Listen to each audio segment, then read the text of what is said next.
So now we can actually turn more into STEM and space-related topics. And as the first speaker in this, I would like to invite John Tully, who is chairman of the board of MikroTik and American Chamber of Commerce in Latvia. Let me give a short introduction. John, I hope you can approve that. So according to John, American Chamber of Commerce has a strong history of working to improve the investment climate in Latvia. Therefore, he looks forward to continuous promoting stronger US-Latvian ties and working with AmCham members to ensure Latvia is trusted destination for international investments. MikroTik, the company John represents, was founded in the 90s. Today, it's a leading network equipment manufacturer in Latvia, and their technology is used globally, even in ocean research on Mount Everest, and most importantly, as a big fan of mine, in a SpaceX company. The Wi-Fi routers are used SpaceX is using Latvian Wi-Fi routers. John sees STEM as a backbone of a high-valued added and knowledge-intensive economic development. Thus, MikroTik is also the official patron of scientific projects of the University of Latvia and Riga Technical University. Nevertheless, John highlights that science should be developed for people and humanity. Therefore, his personal mission is the development of world-class expertise in precision medicine. John, floor is yours. Oh, Joe, sorry. Yeah, welcome. Thank you, Paul. So you... Let's see. Okay, great. Thank you. Hi, such a pleasure to be here among some of the brightest and most curious minds. And curiosity is what it's all about, isn't it? We're always curious for the next best thing, always wondering, and that got us here, didn't it? Sitting in this fine venue instead of some Stone Age cave, thank God for our curious ancestors. So integrating science into business. I can already see Elon Musk popping up in your thoughts. But did you know that a century ago, Latvia had its own Elon Musk? His name was Frederick Zonder, and his slogan was, "Forward to Mars." He even carried out complicated trajectory calculations for a flight to Mars. Let's go to the next one. For a flight to Mars while studying engineering in the place we nowadays call Riga Technical University. A flight to Mars in 1908, and this dream of interplanetary travel never left him. Zander kept going. In 1911, he came up with the idea of combustible aluminum alloys so that a spacecraft can burn its wings for fuel once they are no longer necessary. Zander kept going. In 1920, he published multiple papers with concepts that remain relevant even in our day and age, like a solar sail, a method of spacecraft propulsion using large expanding mirrors and the radiation pressure created by the sun. The first spacecraft to use this technology was launched in 2010. Obviously, Zander didn't live to see this, but he keeps on living through his contributions. Zander also talks about gravity assist, gravitational slingshot, so to say. In 1925, he published his famous interplanetary flight research. It featured deep, complicated calculations behind the concept of gravity assist and other means of space travel. Then he went from theories to practice, building all kinds of rocket engine prototypes and designing the first liquid-fueled rocket in the region. Now, a century later, we are yet to set foot on Mars. But the dream and curiosity lives on. The innovation never stops, so I'm sure it is only a matter of when, not if. So how do we help the process? How do we find support the next Frederick Zander, the next Edwin Hubble, Max Planck, or Einstein? Or to put it simply, how do we drive innovation? Well, it would be too easy if we could tell you the perfect solution right here, right now, but I can tell you my experience and the approach we've chosen at MikroTik and AmCham, two perspectives, business and social partners. Let's start with MikroTik.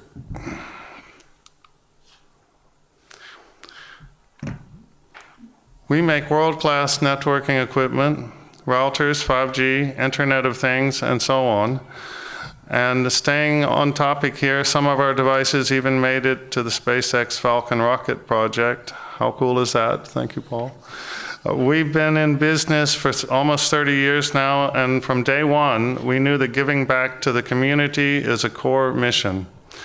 Believing in technology that can truly serve humanity, and quickly realized that the key towards a better future for us all can be found in supporting rapid advancements in science. Promoting science and education always creates new opportunities, jobs, and ideas. So how can you support these vital causes as a business? Well, there's an elephant in the room called funding. If you're doing good, you can allocate more and more funds towards projects that you care about. MikroTik has been blessed to be able to support universities and hospitals for years. But not every company will have the resources for large donations, especially during these uncertain times. There are still things you can do. For example, targeted scholarships. Even if you support a single young scientist in their research, who knows what discoveries can start snowballing.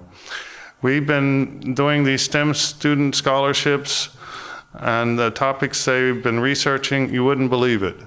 From tumor prevention research on a molecular level to quantum machine learning, and much more.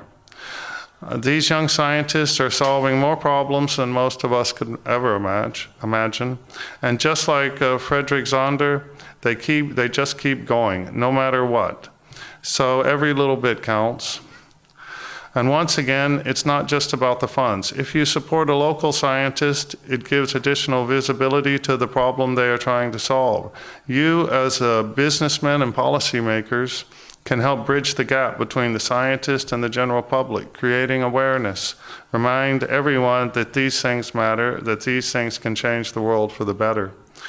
Another approach is to find a project that you care about and look for ways to help.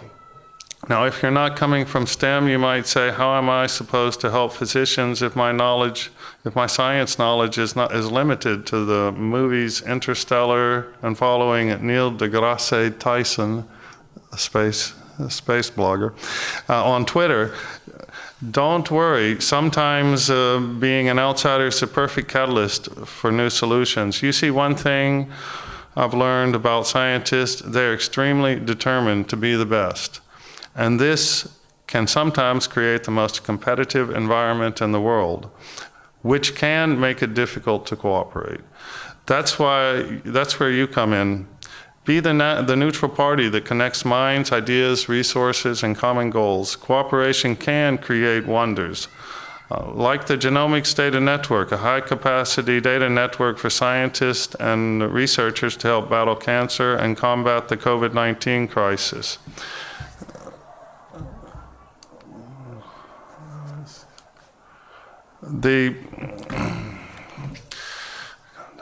Excuse me here. And then connect computers and universities and computational centers. Before the GDN, they had to store big data files on external hard drives and transport it by car from one institution to another. So we sat down with all of the involved parties and combined our efforts to create a high-speed network to connect them together. Then later, the creation of the GDN allowed Latvia to become the first Baltic state to establish a 100 gigabit internet connection to the GEONT, a pan-European research network. Ultra-fast, direct communication between millions of academic users, and it all started with a simple meeting, connecting minds, ideas, and resources. That's what drives innovation, and this process becomes even more important on the global scale.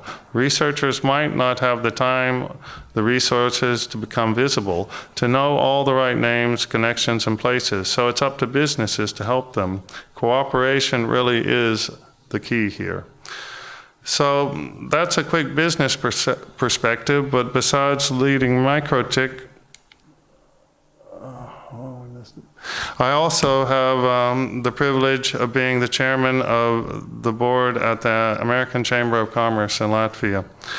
And if we're talking about innovation, I must mention the annual Latvian American Innovation Awards. Since 2018, these awards held by AmCham, the U.S. Embassy in Latvia, and the Baltic American Freedom Foundation highlight and promote research-driven innovation. It is another example of businesses coming together with researchers to recognize the brightest minds,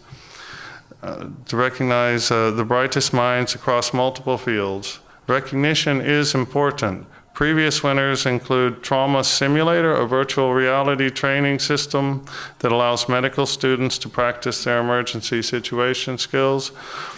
Aerons, the heavy lift drones designer to help clean and de-ice wind turbines, and UAV Factory with their innovative long endurance aircraft that can take off and land in strong wind. Seeing so many ambitious projects come to life leaves me without a doubt there is a bright future ahead. If we keep working together, a small acorn of an idea from Latvia can grow into a global oak of knowledge and technology that serves humanity. But we must give this acorn more chances, better odds. 4 years ago, AmCham and the American Embassy organized the most productive discussion on the importance of STEM and how Latvia can improve its efforts to attract highly qualified students. But we had an impressive panel made up of industry, academia, and public sector representatives, and a smart, active audience, like the one I'm seeing here today. So we would like to share some of the conclusions that are still relevant. First, we need to promote STEM in secondary schools. This way we can increase the amount of STEM graduates in the long run. At the same time, we need to address the significant dropout rates of STEM students. Why are they dropping out? Is there a gap between education and application in the workforce? Then we need to find a way to bridge it. Is there enough cooperation between universities in Latvia and abroad? If you have been listening to my presentation, then you already know there can never be enough cooperation. More joint programs across the board, more opportunities for greatness in research. To keep things short, let me summarize. We need more people coming to STEM. We need less people leaving STEM. These people want more opportunities for international cooperation and research, and they want more interdisciplinary approaches in the study process, which once again would provide more tools for cooperation in the long run. As for business and as for society in general, we have to understand a simple truth. Science is not a hobby, and it's not optional. We depend on it. Their discoveries, even if we can't always understand them, affect us all. So it's in our best interest to keep looking for new ways to support researchers, to promote cooperation, and to drive innovation. So that's my answer. Constant cooperation and hard work drives innovation. We all need to put in the hours. It's a collective effort, and every little bit helps. Step by step, we can help the best minds to create the best society, and we will always keep going like Frederick Zonder. Thank you.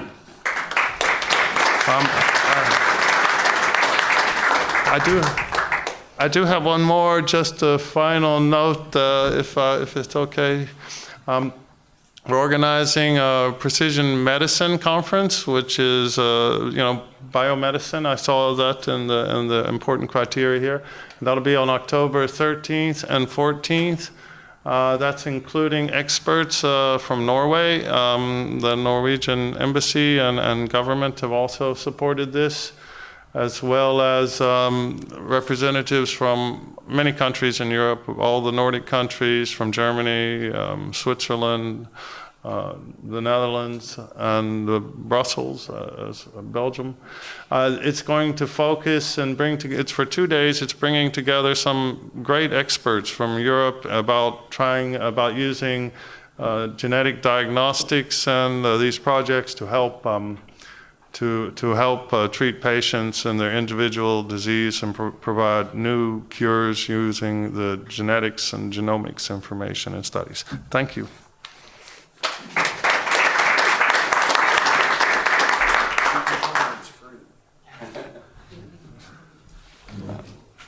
Thank you so much, John.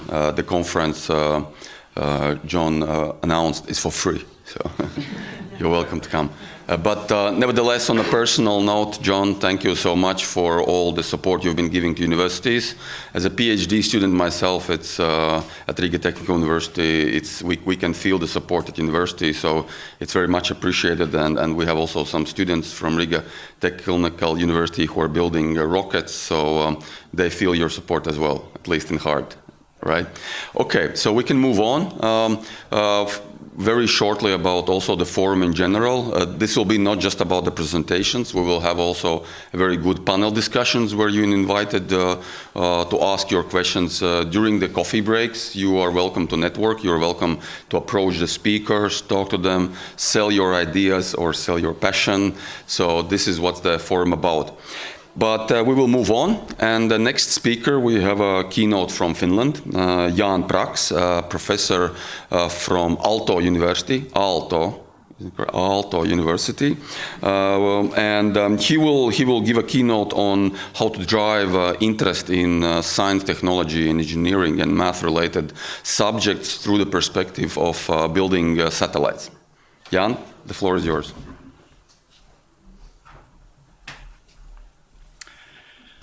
Good morning, ladies and gentlemen, Your Excellencies, dear colleagues. My name is Jan Praks. I'm coming from Aalto University, Finland.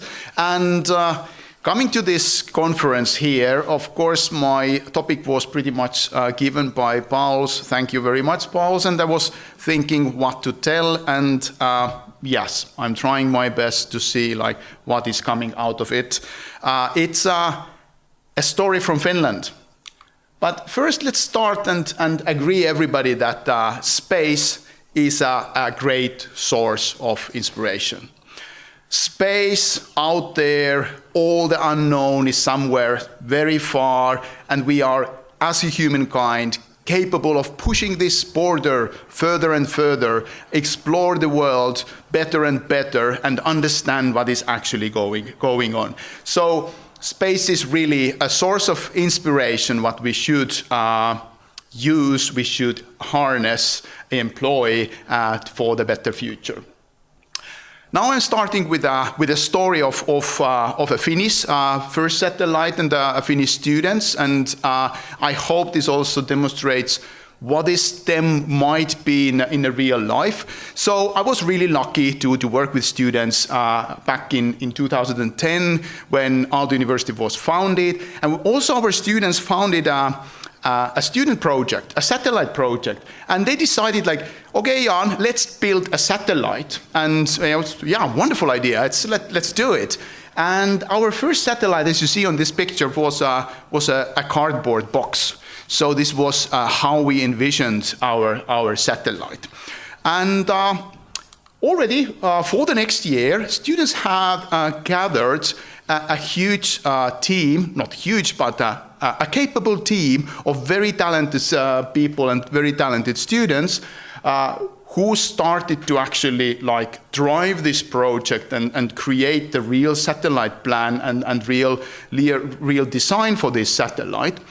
And additionally to the satellite project, what the students also did was an actual outreach program, a STEM program created by students themselves. So we made cardboard boxes shaped like satellite. We made presentations to children of various age, in various setups. There was science centers involved, there was universities, schools, even kindergartens. So the students were really active to go around Finland and present their ideas of how to go to space. And I was forgetting to note here that this small satellite was supposed to be the first in Finland because Finland has not been, or since then, was not being launching any satellites before. So young and old, our students were very passionate about delivering the message of engineering, of going to space, of building their own spacecraft.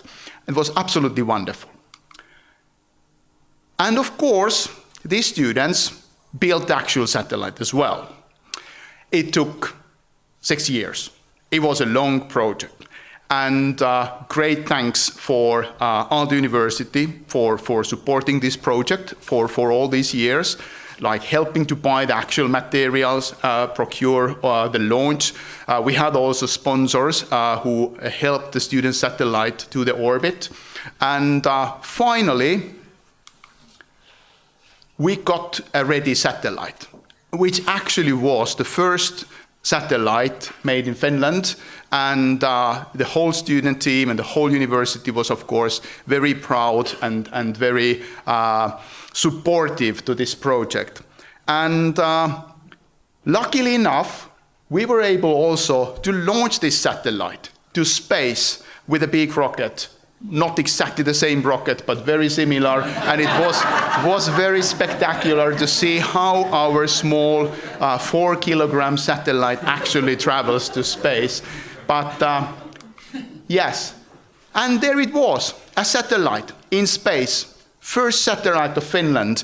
And we were also quite lucky to actually do some science with this satellite. So you can see here the measurements, which were also published, and we got like scientific articles about the radiation effects on low Earth orbit, and we demonstrated a couple of interesting technical capabilities, and so on. So it was absolutely wonderful, and we were very, very proud of this project. The satellite was launched 2017.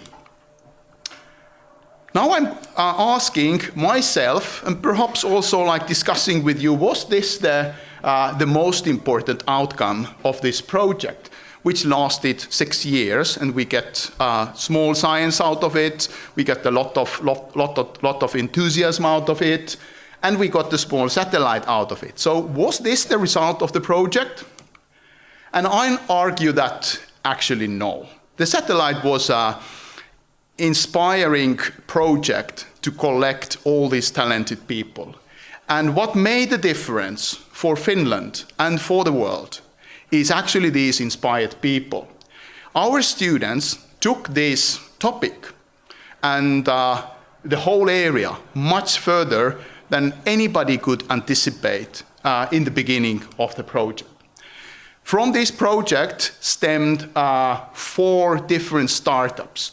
There's ICEYE, who is making radar satellites. There is Kuva Space, who is making hyperspectral satellites. There is Arctic Astronautic, which is making wooden satellites and educational satellites. There is Aurora Propulsion, who is making propulsion devices for satellites. This project at Aalto University started an entire wave of new space entrepreneurship in Finland, and they also defined and still defining the whole scene in Finland. Finland has been now, because of these people, these students who have been making this first satellite, produced and launched over 20 satellites in 5 years to space. And Finland was, let's say, it had to make a space legislation in a very fast pace. It still develops its legislation for Earth imaging, for satellite launching, for satellite operations. Finnish Space Register was founded because of this project, and we proudly show that Aalto-1 is the first satellite in this register, and we were happy to start with this. All these 20 and more satellites are built either by Aalto University or Aalto University startups. So everything. And Aalto University by now has already launched 4 satellites. So this is one of the examples of our biggest startup, which was growing from this endeavor called ICEYE, is building a very small satellites for microwave remote sensing radars. They have already launched more than 20 radars, not everything under the Finnish flag. And now ICEYE is the biggest space company in Finland. They have been bringing to Finland several hundreds of millions of investment money, and they are reaching soon the unicorn level of the startup. So they have been operating 7 years, and now they are starting to be a valuation close to 1 billion already. So this is absolutely amazing. They have 470 people working in Finland on space topic, and then they are one of the big small satellite producers in Finland, in the country which had its first satellite 2017. So this is one of the example what they can do with their radar. So this is a radar video which shows how they can from orbit image in high precision everything what moves on the ground with the radar, which penetrates all the clouds, all the rain, all the dust, all the smoke, everything. So you can see actually and very accurately what's happening on the ground. And because they have so many satellites, they are able to take the picture like, not every hour yet, but at least several times a day. And in the future, it might be every hour. But it is, of course, not about the Finland. And this is not my message like, yes, Finland is doing very well, which is true as well. But we are living a space age.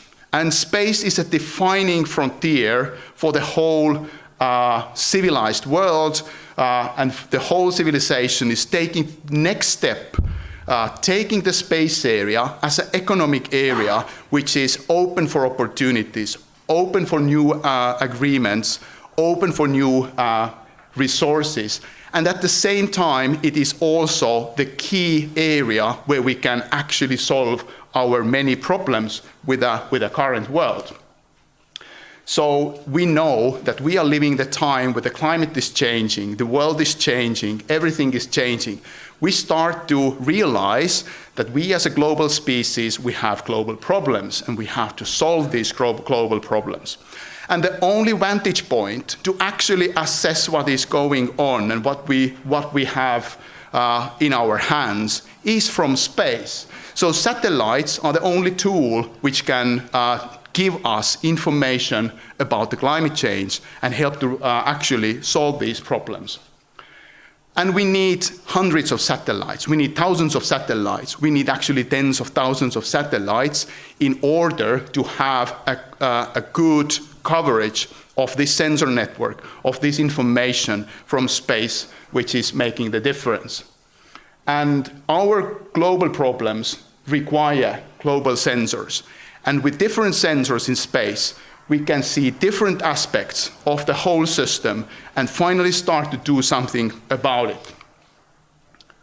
And also other services, navigation, connection, communication, IoT, Internet of Things, everything in the near future starts to rely on these space-based networks.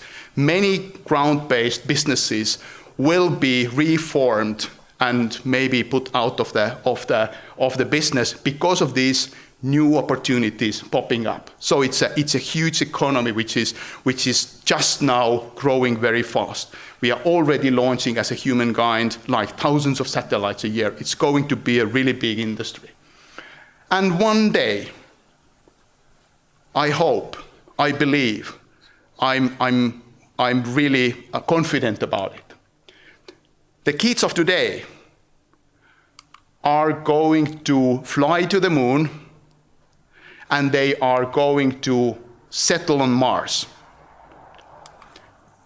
And this is our choice, how to equip, what kind of information and background we are going to give to these future explorers.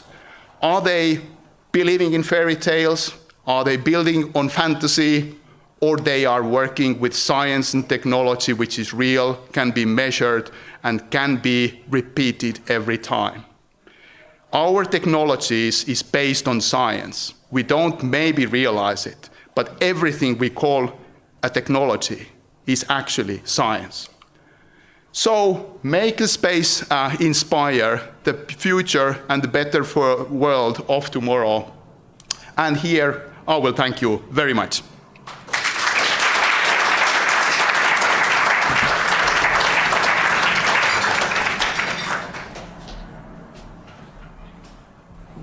Thank you so much, Jan. Kiitos. And on a personal note, I should say several times I've been invited by Jan to visit satellite workshops, Finnish satellite workshops in Aalto University, and this has been really a big inspiration. And the people with whom have coming, with people who have been building sounding rockets in Latvia, it's been a big event and a big inspiration to see the people around, to see the community. And I think your example of starting with the simple things and then getting students inspired around that, getting students to be involved in practical projects that later fly or measure or don't fly. But that's really the inspiration for students, and a good example how to get students inspired in STEM when they do something practical. So very big thanks to you, Jan. I hope you keep organizing these events, and very good example of ISAT, yes, which has been a really big example also in the space industry, how students starting in an actually very short period of time of 10 years, you can grow from nothing to a unicorn company, which is amazing. So thank you very much again to Jan, and we hope that your experience will be useful when we talk more about how we can cooperate in space, how we can do projects together, not just in Baltics, but in the bigger region. So I hope we can totally use your expertise.